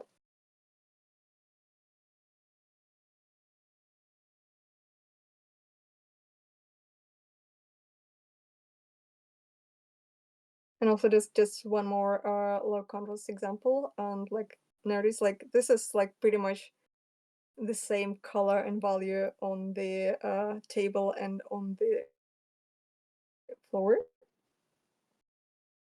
A bluer edge. Hold on. Yeah, you have the table and the floor and a sort of, let me just color pick. So this is the edge, which is more purple, and this is pinker, and literally just that little, yeah, it's pretty much the saturation is also the same. It's literally just a little shift in hue, and it gives you a little soft edge that helps to describe the table and separate it from the floor, while still keeping it very, very united overall for low contrast. Oh no, the streaming ended. Sorry. I'm gonna resume it.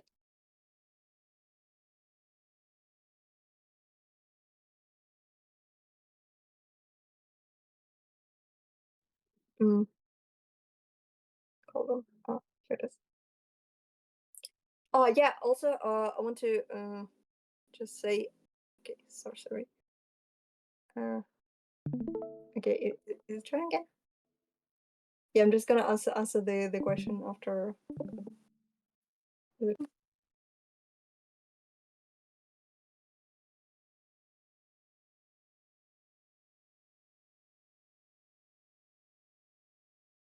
Yeah, I pretty much want to make a point that this is just this is all just tools, and they can be applied, like, as long as you understand how it works, you could apply it anywhere, really. Like, I can see it working in any sort of style if you want to.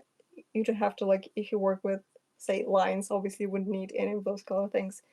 But yeah, I've seen a lot of sort of, yeah, this example above, but also, yeah, I've seen a lot of Asian artists who do very stylized works, but still apply the same color principles. It literally only depends on your goals and what you want to do, because it's all flexible. It's all depending on what you want to do, what you want to focus on. But the more tools you have, the more sort of opportunities you have. You can really apply it in very different ways. And I really hope to pick examples that showed, okay, well, they'll pretty much paint really, because that's what I do. I hope to show examples that utilize those tools in very different ways, because all of those paintings are pretty different in approach.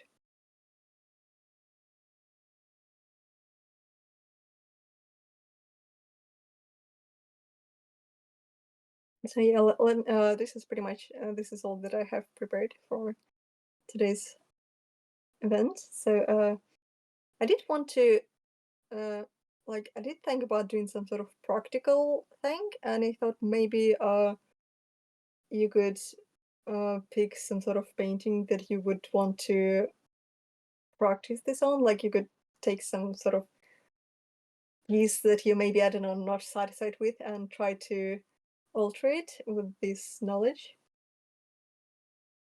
in a way. So yeah, just thoughts. Like, I wasn't sure what to do after the lecture, and I think a practical approach is a really good thing after a lecture. So let me know if anyone would want to do that. I don't record my process, but I paint in Procreate, so that's automatic. And I do have, I'm usually not very happy with my process because my early stages look not too good. Yeah, but I mean, I love color contrast. It's good. I mean, come on. Yeah. If anyone would want to do something practical now, to apply this, I can still, yeah, I can still stay here for a while, and we can sort of just, like, I guess, if anyone would want some sort of analysis on the piece, or if you just want to sort of do something and then, like, show before and after, or yeah, I'm not sure how to go about this part, but just let me know your thoughts about it.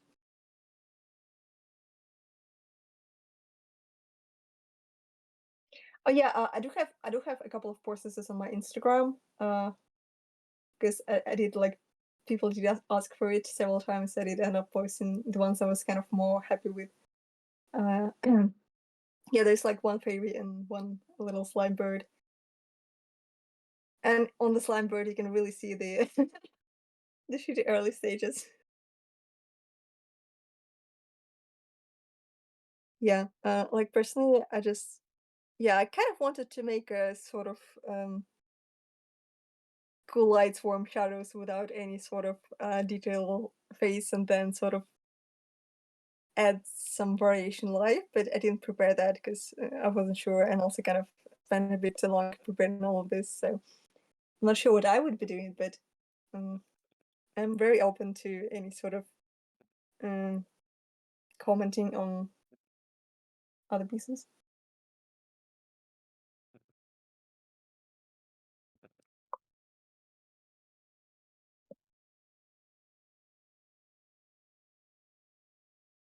And I'll see if there are any more questions.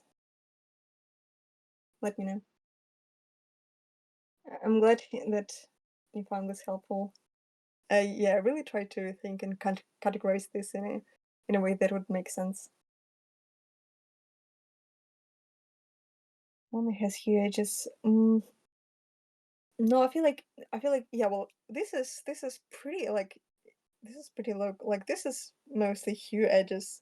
Like, you can see this, but it does still have a little bit of tonal contrast. Oh. Sure. Let me just throw this into Procreate. Hold on.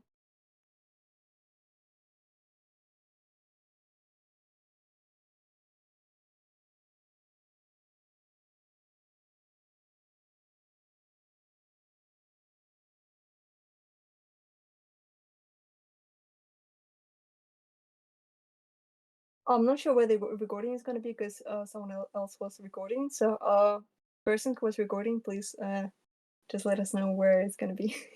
Because I also want to have it actually.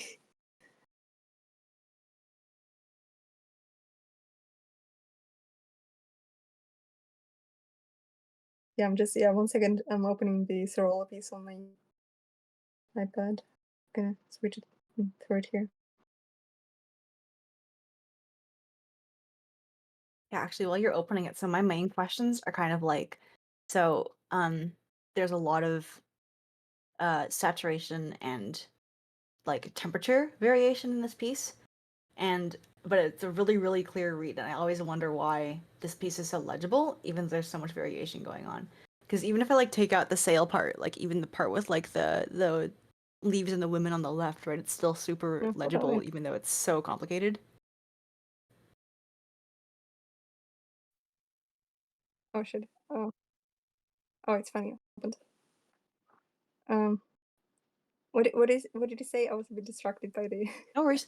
So my main opening the questions file. about this piece was like about why it's still so legible, even there's so much stuff going on, right? Because there's so much like saturation and like temperature variation going on. Like even if I block out the sail part, which is like why the composition is so clear, even on the left side, right? Like the women and the leaves are still so clear and like easy to parse, even though it's so complicated. I was wondering like why that is. Alright, so okay, let's do the value test. Okay, just gonna zoom out. Yeah, it is pretty. There's a lot of stuff going on in the value too. But first thing that I notice is overall the cloth is still sort of lighter than everything else. You can still see the three main shapes. Mm-hmm. Like this reads such a shape, and this reads such a shape, and then this reads such a shape. Yeah. And that's done with value because overall this is darker value, even if it has lighter contrasts. I mean, overall it reads as a, because when you have a lot of texture of like, you can see that all the details are pretty much the same size. And when it's the same size, it reads as a texture, and texture of pretty much the same scale on one big spot reads it as one big spot. So here you have spots of a different size, and that's why it reads as a separate shape. And here also all of the patterns are pretty much the same size. So that definitely helps read it. I'm just gonna look more in colors. Yeah, but yeah, same colors too. You can really see difference in overall. Like this is clearly overall more blue, more green, Yeah. more green, and Would you this say is like white. cool It and still hella reads. warm? Yeah, it's all there. Like micro. Okay, so we'll start like this is the micro contrast. Like this is blue, yellow, blue, yellow, blue, yellow, blue, yellow. Like and here too, like white, red, blue. I mean, it's still like every fold. It's still described in the same way as normal. Like you can really see all of those sandwiches. And also, yeah, the bigger folds, like you can see. So this is the micro contrast. Like you can see them all here. And also, for the bigger contrasts, when I zoom out, so we have the overall bigger shapes. So this is like this overall is cooler, and then this fold is like yellow, then cool, like blue. So there's micro scale. This is like the bigger scale, and it's still like on the bigger scale. The shapes are pretty big, like this fold, and then here, like this. Like these are pretty like big shapes. This like light scattering does sort of separate it, but because the texture, I think so once again going back to the contrast part of things, like when everything is saturated, like there's no contrast, and same here when everything is the same size of detailed, it looks like a pattern and it looks like one thing. Like there's no contrast in the size of those little shapes because they're all pretty similar in size. Like all those little scattered lights, they're pretty similar in size. Like this is all like same. That's So why it the becomes like brain a doesn't pattern sort of element. see. Yeah. Yeah. That's what's going on here. So yeah, you can also have contrast in the size of shapes. That's also a kind of contrast.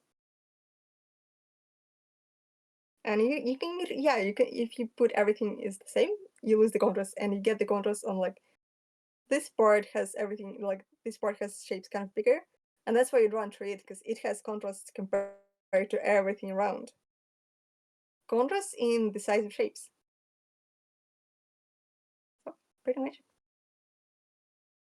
This is my analysis of this. Oh my god, this is like actual text notes. Oh my god, I feel like an actual teacher. Wow. Amazing. Thank you. I can't believe the actual slides about my lecture. Oh, I'm gonna look at this later. Yeah, does anyone have any more kind of questions too?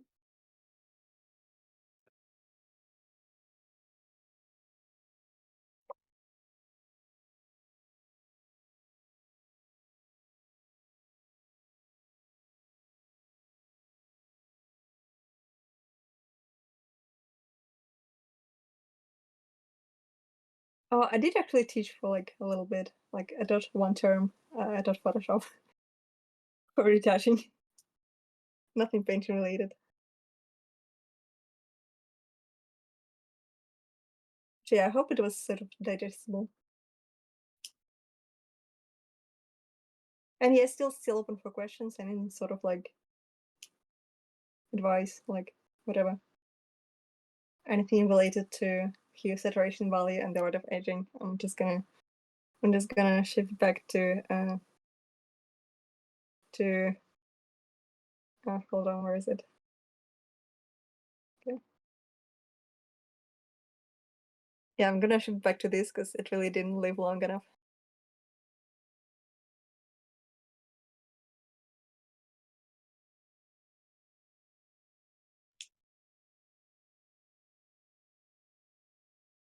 Yeah, like if anyone is actually doing the like practical applying of this, let me know, and I can stay around and look at it like whenever you're done with it. Just want to know what people would be up to after this. Like, should I actually stay?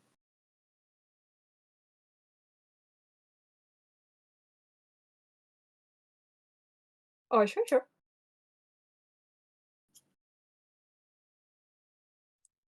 Pacha, they stays recording, I think, so it should be fine. Also, somebody thrown in some notes right above. Actually, those notes, can we throw them into event notes, please? Because I don't want to look at them later, and I think they would be helpful to people who missed it. I have a last minute question. So with the options we have for like manipulating edges with hue, saturation, and value, would it be like physics based, as in like oh, there's like a light, there's a warm light and like a cool shadow kind of deal, and I wanted to speak. Yeah. oh, I'm Hold sorry, on. what? I actually wanted to speak about that and I forgot. So I noticed one night I was walking on the street and there was a really, really bright pink neon light. And I looked at my shadow and it was so green. So it is actually like, it's real. The contrast in color, it's not just an art thing, it's actually like physically real. Like if you look closely at lights and shadows in real life, like if you start like walking around and noticing them, you'll see that they're actually really contrast in temperature. Like I don't have the physical theoretical knowledge of how it works, but it's really, it's there. Especially with like very sort of bright colored lights, the shadow would be the opposite color. Yeah. I think Div was asking, how do you make the decision on whether things are going to be based in reality with the turning of form, or like with using the shifting hue, value, saturation to create edges, or whether it's based in like your own preference? I think the answer is like, up to you, right? Like It was something similar to that, yeah. Like I was thinking of like I posted like this picture of a dog from this artist. Uh I'll find his name. And I was like wondering like because it seems like whenever I see like a certain artist, they'll make like their changes in the cool and warm like interplay with colors. They'll base it on like the light in the scene. Like reflected light or like ambient light Yeah. coming from the sky or whatever. But sometimes I'll see like, like paintings like this where it's more like arbitrary. And I can see like based on like the lecture you just gave, like I can see like for like the white portion of like the pattern of the dog, like the Mhm. top of the white like towards like his head is more greener compared to like the bottom of it, which is more like magenta and cooler. And Yeah, it does have this. yeah, like I guess this would be more of like arbitrary, more like you're just basing it on like what feels good versus like actual colors you'd see in the scene. Well, it is sort of arbitrary, but sort of not really, because pink and green, they're complementary colors. So if you want to add the color contrast, you would go for the opposite colors. So they might have decided on, say, like green, but then when they decided on the green, they also decided on the red because that's the complementary color. Mm-hmm. Oh, similar to So it's the gonna, neon light thing yeah, you were saying. yeah. So yeah, you just want to add the contrast. So you want to shift focus from one side of the shape to the other side of the shape. So then you introduce those little decisions, kind of. Okay, If that explains it. yeah, I think so. Yeah. Thank you. And then yeah, then I think blue, because it already had like green, yellow, and red, and then to really add the contrast on those darker edges, blue was introduced because it's like it's a different color from all the other ones, so it really helped with the contrast on the little like dark shadows. Mm, Because it's not anywhere else on the picture, and that's why it works as a top contrast thing. dress is cool. I had another question too, if that's okay. Yep, sure. Oh, could Oh you yeah, show us any of the hold on, just go. underpaintings? Oh, sorry.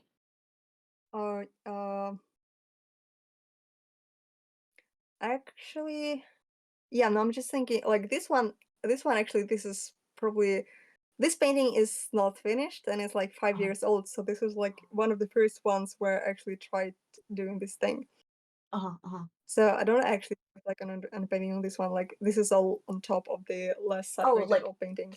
Do you have any examples of like other artists' saturated underpaintings that you could show us? Maybe I'm curious to see what they look like. Yeah, I no, want to actually, try. not that many painters shared. Yeah, so I No think the worries. best one was that one that I did auditorium, because yeah, Okay. not many people painting. And also, yeah, not many Uh-huh. digital painters really do that sort of underpainting thing. Yeah. Okay. Thank you. Yeah, unfortunately, don't have that many examples. Yeah, this one was not underpainted. This was just painted on top.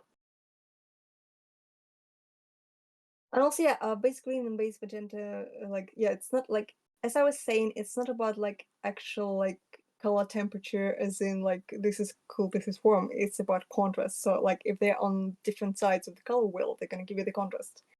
So like it's not actually about cool and warm. It's about like cooler and warmer, and like just different sides of the slider. Yeah. I just kind of used cool and warmer because it's something we're used to, and it's just easier to explain things that way. But yeah, it is about contrast.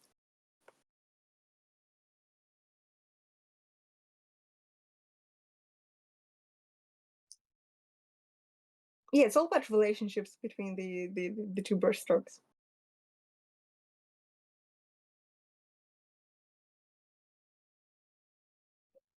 Okay, let me just once again. Let me just oh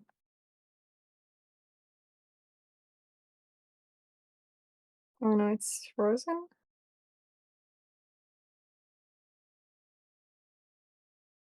Oh no, my iPad froze. Oh.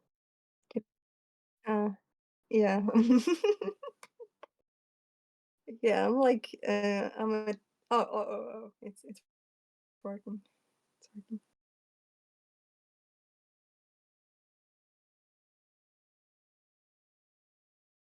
Okay. Yeah, I'm just gonna open it so I can like look at values.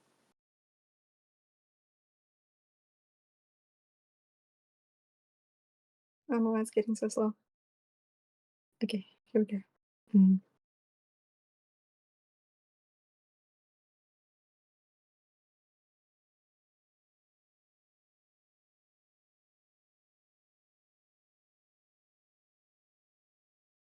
Then I probably shouldn't have zoomed in.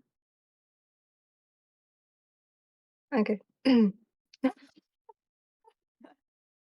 face on top.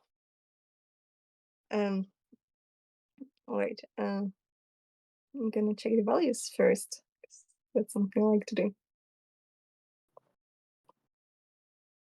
Okay, so it is pretty low contrast generally, as you can notice. The highest contrast is the hair, and then like the turn of the torso next to the hand. It's like everything else is pretty mid-gray and very low contrast. Some highlights, but not much. So yeah, it's mostly work with colors.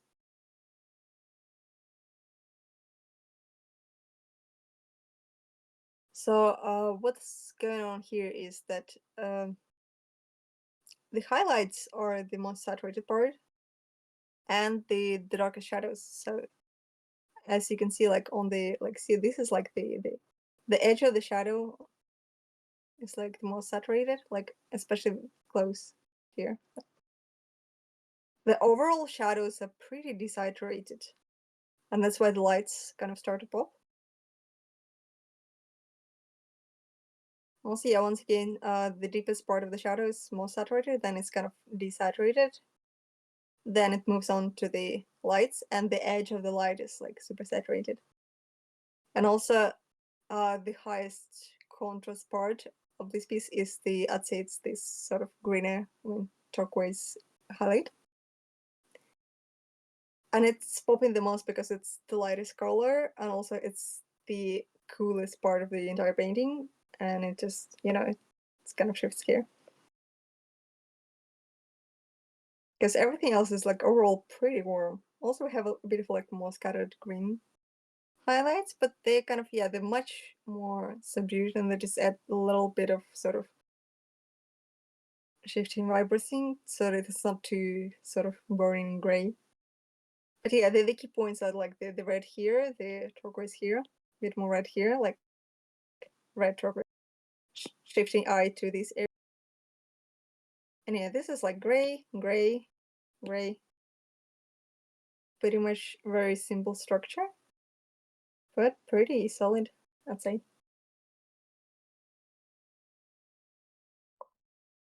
Yeah, I didn't bring Yiming Lee because Yiming Lee is dead. Died on the first week, can't believe it. I'm sad. Yeah, I'm so disappointed. I was looking forward to the daily entries.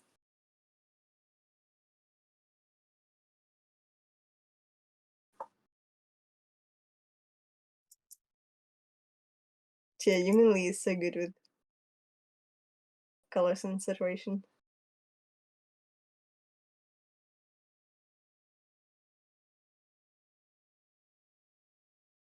Okay, yeah, so do you have anyone with questions, or anyone who is actually working on the practical part of this thing that is kind of unofficial?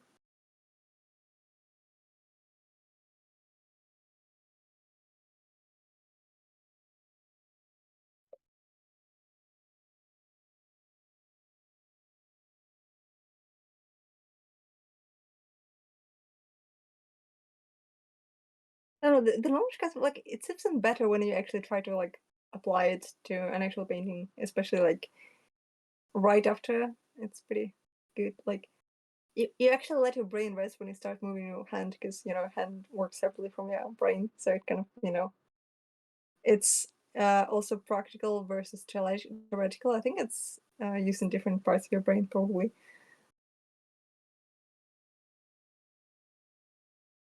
So I think it's good. Like it's good to sort of let it sink in deeper, and also it's good to sort of move on from the theory. Personally.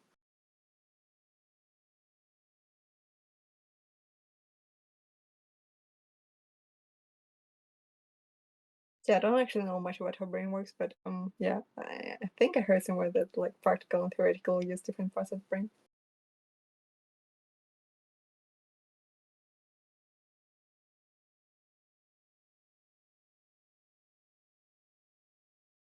Good thing is information.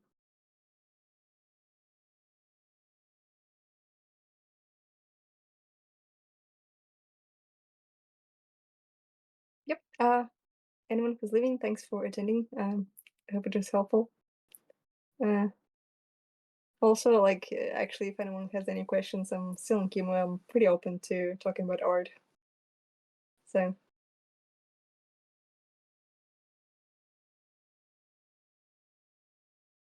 Oh, thanks, Diff. Yeah, I spent like half a day making this little typography because I wanted to be edgy. Like, I didn't get the role, but at least I made nice edgy typography. So it's a little cookie for me.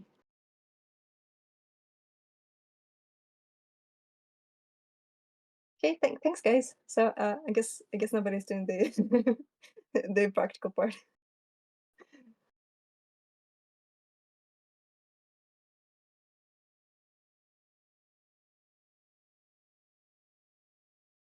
Yeah, if anyone does the practical part later, just throw it my way. I'll be happy to look at any kind of homework.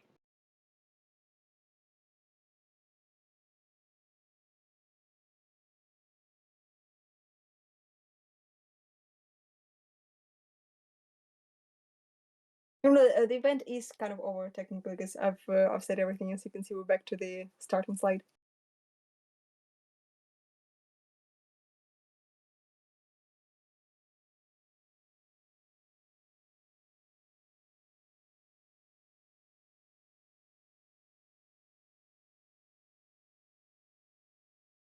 Yeah, I'm just here in case everyone has like questions or is doing some sort of like practical application. If nobody is doing that, then it's like officially over.